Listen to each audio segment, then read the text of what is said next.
Hi guys, today in this lecture I am going to solve some question of HDA, that is chapter number 10, and these questions which I am going to solve are very important, and these are conceptual questions. So let us start with this question. I am going to solve exercise question 10.12 first. 10 cut गया है तो आप उसको ध्यान दे देना. So the dipole moment of chlorobenzene is lower than that of cyclohexyl chloride. Chlorobenzene, you have this chlorobenzene, ये benzene हो गया आपके पास और यहाँ पे क्लोरीन हो गया, एंड ये आपके पास हो गया cyclohexyl chloride. So in chlorobenzene this carbon is sp2 hybridized, so percentage S character is what, 33% almost, and for this one, since it is sp3 hybridized, so percentage S character is 25%. okay. So आपको mu बताने का, dipole moment is equal to q into d. Dipole moment mu is equal to q into d. तो आपको यहाँ पे Q check करना और यहाँ पे डी चेक करना है. तो जिसके लिए क्यू और डी ज़्यादा होगा उसका डाइपोल मोमेंट ज़्यादा होगा. हमें प्रूफ करना, ऑलरेडी हमें पता है कि क्लोरोबेंजीन का कम होता है, तो हमें ये प्रूफ करना क्यू कम होता है. मैं एक्सप्लेन करना क्यू कम होता है. ठीक है, क्यू कम होता है बेटा, क्योंकि ये जो आपका फर्स्ट चार्ज के बेस पर करते हैं, ये जो कार्बन आपके पास है, this is sp2 hybridized, so it has greater S character, so it has greater electronegativity. Greater the S character, greater the electronegativity. So अगर इस कार्बन की इलेक्ट्रोनेगेटिविटी ज़्यादा है तो ये अपने इलेक्ट्रॉन को होल्ड करेगा, और होल्ड करने की वजह से क्या होगा, पोलैरिटी कम हो जाएगी. तो यहाँ पे जो CCl बॉन्ड है, क्लोरोबेंजीन का जो CCl बॉन्ड है उसमें पोलैरिटी कम है. पोलैरिटी कम का मतलब यहाँ पे चार्ज कम क्रिएट होगा, प्लस माइनस कम क्रिएट होगा. Clear the concept. But in case of cyclohexyl chloride, the electronegativity क्या है, कम है एज कम्पेयर टू क्लोरोबेंजीन. हम क्योंकि कंपेयर करके बता रहा हमें, तो यहाँ पे sp3 हाइब्रिडाइज है तो इसका परसेंटेज S कैरेक्टर कम है, तो इलेक्ट्रोनेगेटिविटी क्लोरोबेंजीन वाले कार्बन से कम है. तो यहाँ पे जो Q होगा वो ज़्यादा होगा एज कम्पेयर टू इस कार्बन पे जो चार्ज होगा कार्बन एंड क्लोरीन पे, वो ज़्यादा होगा एज कम्पेयर टू ये वाले कार्बन, क्लोरोबेंजीन के कार्बन एंड क्लोरीन पे. सो एक रीज़न तो ये हो गया कि ड्यू टू ग्रेटर चार्ज और magnitude of charge on carbon and chlorine of the cyclohexyl chloride then what, charge on the CCl of the chlorobenzene. Okay, आप ऐसे भी एक्सप्लेन कर सकते हो कि as we know that in chlorobenzene the carbon which is bonded to chlorine is sp2 hybridized, so it has greater S character, so it has greater electronegativity, so it can hold its electron tightly. Due to this, the charge on the carbon and chlorine will be less, or there will be less polarity. आप लिख सकते हो. And second reason क्या है बेटा, second reason क्या है, D कैसे बेटा, कि जो आपका क्लोरोबेंजीन उसमें जो कार्बन है it has lone pair, and this lone pair is involve in what, this is involve in resonance. अब ये जो क्लोरीन है उसका जो लोन पेयर है वो बेंजीन रिंग के साथ रेजोनेंस में होगा, और अगर वो बेंजीन रिंग के साथ रेजोनेंस में होगा बेटा, बेंजीन रिंग के साथ अगर रेजोनेंस में होगा, तो मैं आपको एक छोटा सा दिखा देता हूँ यहाँ पे. एक मिनट, कैंसिल हो गया वो. अगर वो बेंजीन रिंग के साथ रेजोनेंस में होगा तो ये देखो, आप उसको अलग से मैं शो कर देता हूँ आपके लिए. ये है, तो यहाँ पे देखो, अगर ये आपका बॉन्ड, ये लोन पेयर यहाँ पे मूव करेगा तो फिर ये यहाँ पे जाएगा, ऐसा आपने देखा है. इसकी वजह से क्या होगा, ये जो स्ट्रक्चर आएगा ये बेंजीन का, ये ऑलरेडी मैं आपको एक्सप्लेन कर चुका हूँ. यहाँ पे नेगेटिव चार्ज हो गया, यहाँ पे इसने लोन पेयर डोनेट किया तो पॉजिटिव चार्ज, और साथ में यहाँ पे डबल बॉन्ड आ जाता है. ऐसे आता है स्ट्रक्चर, बनाते हो आप रेजोनेंस स्ट्रक्चर. तो जो आप ये बोल सकते हो, जो क्लोरोबेंजीन है, in chlorobenzene the chlorine having lone pair, and that lone pair is involved in resonance. Due to this, the CCl bond of chlorobenzene having what, partial double bond character. तो पार्शियल डबल बॉन्ड कैरेक्टर है, तो मतलब bond order ज़्यादा हो गया, one नहीं रह गया बॉन्ड ऑर्डर. यहाँ पे क्या हो गया, पार्शियल डबल. ये देखो आप, पार्शियल डबल बॉन्ड कैरेक्टर, और पार्शियल डबल बॉन्ड कैरेक्टर होगा सिंस वी नो दैट, आपने पढ़ा भी है कि बॉन्ड ऑर्डर ज़्यादा हो गया. डबल बॉन्ड का मतलब बॉन्ड ऑर्डर ज़्यादा हो गया. Bond order is what, inversely proportional to bond length. तो बॉन्ड लेंथ कम हो गया ना इसका. बॉन्ड ऑर्डर सिंगल बॉन्ड होना चाहिए बट वो डबल पार्शियल डबल बॉन्ड हो गया, मतलब थोड़ा सा भी ज़्यादा होगा तो भी वो डबल बॉन्ड हो गया, पार्शियल डबल बॉन्ड, तो उसका बॉन्ड लेंथ क्या हो जाएगा, कम हो जाएगा। बट जो आपका साइक्लोहेक्साइल क्लोराइड है इसमें भी लोन पेयर है क्लोरीन के पास, बट क्या वो रेजोनेंस में इन्वॉल्व है, नहीं, क्योंकि यहाँ पे ये बेंजीन रिंग नहीं है।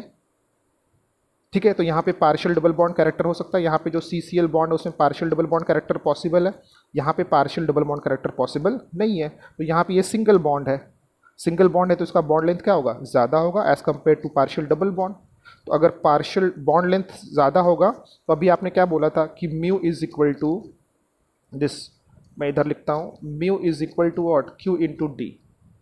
तो डी क्या हो गया, क्लोरोबेंजीन के लिए कम हो गया बॉन्ड लेंथ, डी का मतलब क्या, डिस्टेंस बिटवीन टू एटम्स ना, तो वो बॉन्ड लेंथ है, तो बॉन्ड लेंथ कम हो गया किसके लिए, क्लोरोबेंजीन के लिए। क्यों, क्योंकि पार्शियल डबल बॉन्ड कैरेक्टर है जो कि साइक्लोहेक्साइल क्लोराइड में पॉसिबल नहीं है।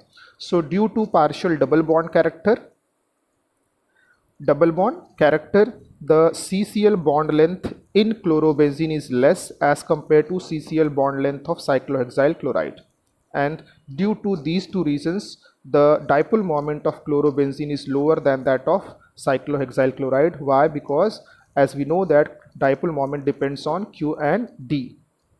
So for chlorobenzene Q भी कम हो गया और D भी कम हो गया, तो उसका डाइपोल मोमेंट भी क्या होगा, कम होगा। क्लियर हो गया बेटा ये, पक्का? ओके, फिर भी डाउट है तो आप एक बार बोल देना मुझे। नेक्स्ट अभी कर लेते हैं next, alkyl halide though polar are immiscible with water, immiscible with water. मैं कोई भी अल्काइल हैलाइड आपके लिए ले लेता हूँ, RCH2Cl। सो अल्काइल हैलाइड में क्या है बेटा, पार्शियल नेगेटिव है, यहाँ पे पार्शियल पॉजिटिव। वाटर में क्या है, HOH, तो partial positive, partial negative, partial positive. तो ऐसे जब आप अल्काइल हैलाइड वाटर में ऐड करते हो तो जितने भी अल्काइल हैलाइड होती है, यहाँ पे क्या है, यहाँ पे पोलैरिटी है, पोलैरिटी है। तो ऐसे बहुत सारे डाइपोल आपके पास अल्काइल हैलाइड होंगे और सभी पे ऐसा ही होगा, पार्शियल नेगेटिव, पार्शियल पॉजिटिव। तो ये एक दूसरे से इंटरेक्ट करते हैं, ये जितने भी अल्काइल हैलाइड है ये एक दूसरे से इंटरेक्ट करेंगे, और ये वाटर के मॉलिक्यूल भी एक दूसरे से इंटरेक्ट करते हैं थ्रू हाइड्रोजन बॉन्डिंग, है ना।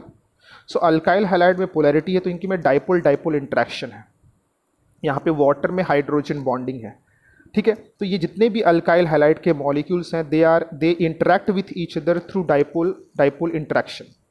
ठीक है, वाटर के जितने मॉलिक्यूल हैं they interact with each other due to hydrogen bonding.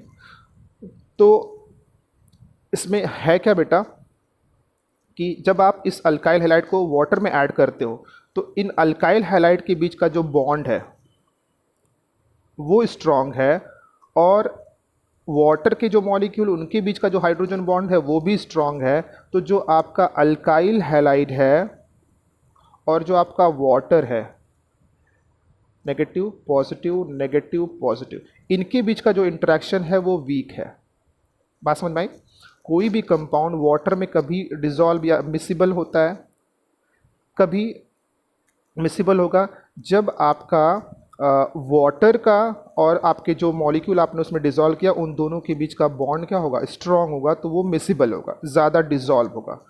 But अगर कम डिसॉल्व है तो इसका मतलब आप क्या बोलोगे कि alkyl halides are polar, they are polar, but the bond और the interaction between alkyl halide and the water is weak as compared to the interaction of alkyl halide molecules within alkyl halide molecules and within water molecules। बात clear हो रही है? मैं बोल रहा हूँ कि अल्काइल हैलाइड के जो मॉलिक्यूल्स हैं उनके बीच का जो इंटरेक्शन है वो स्ट्रॉन्ग है as compare to this interaction, और वाटर के मॉलिक्यूल के बीच का जो इंटरेक्शन है वो भी स्ट्रॉन्ग है as compare to this interaction. बात समझ में आई? जो अल्काइल हैलाइड के मॉलिक्यूल्स है उनके बीच का इंटरेक्शन और जो वाटर के मॉलिक्यूल्स है उन वाटर के मॉलिक्यूल्स के बीच का इंटरेक्शन जो है वो स्ट्रॉन्ग है as compare to alkyl halide and water के मॉलिक्यूल के बीच के इंटरेक्शन से। कन्फ्यूजन क्रिएट हो गया? आपके पास तीन बातें हैं, अल्काइल हैलाइड के मॉलिक्यूल्स का इंटरेक्शन एक दूसरे के साथ वो स्ट्रॉन्ग है, वाटर के मॉलिक्यूल के बीच का जो इंटरेक्शन है वो भी स्ट्रॉन्ग है, और जो अल्काइल हैलाइड और वाटर के बीच के मॉलिक्यूल्स है उनका जो इंटरेक्शन है वो वीक है। इसकी वजह से जो अल्काइल हैलाइड है वो लेस क्या है, मिसिबल है इन वाटर। ओके, बात कुछ समझ में आई? पक्का? एक बार फिर से सोच लेना आप, फिर मुझे बताना, ठीक है? चलो नेक्स्ट करते हैं। Grignard reagent should be prepared under anhydrous condition. Why? Because your Grignard reagent beta, Grignard reagent RMGX, partial negative, partial positive, partial negative is, देखो आप, this alkyl halide, this alkyl group is bonded to highly electropositive magnesium. So this are having negative, R का मतलब negative का मतलब carbon के पास negative charge है। तो अगर आपने एनहाइड्रस कंडीशन नहीं लिया, मॉइस्चर भी आपके मॉलिक्यूल या आपके बीकर में, आप जहाँ पे भी आप रिएक्शन लगा रहे हो उसमें मॉइस्चर भी है, मॉइस्चर का मतलब ये वाटर वेपर्स है, partial negative and partial positive.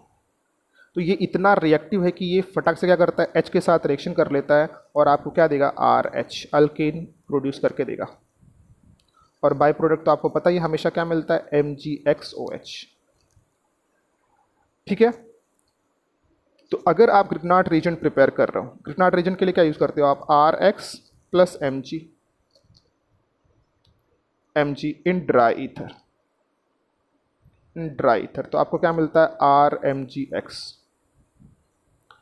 तो अगर आपने इसमें मॉइस्चर और एनहाइड्रस कंडीशन मेंटेन नहीं करा है तो क्या होगा, ये जो RMgX बनेगा वो बनेगा ही नहीं, वो फटाक से किस में कन्वर्ट हो जाएगा, RH में, क्योंकि इतना ज़्यादा रिएक्टिव है कि वो अल्केन बना के रख देगा। आपको चाहिए क्या था, RMgX, फॉर्म क्या हो रहा है, alkane, due to greater reactivity of what, this Grignard reagent, we take dry ether when we are preparing this RMgX. Grignard reagent is highly reactive.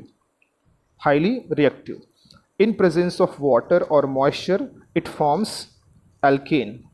So when we are preparing Grignard reagent, we should not take, there should not be presence of moisture or water molecules in the container or in the vessel due to high reactivity of Grignard reagent. ठीक है बेटा?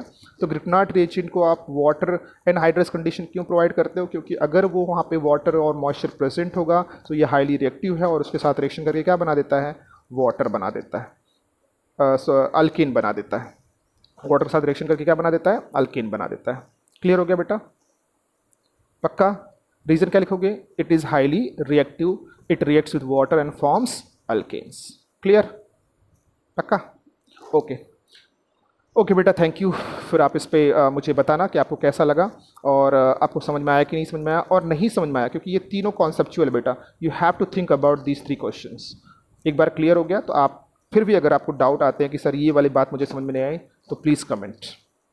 Okay, thank you.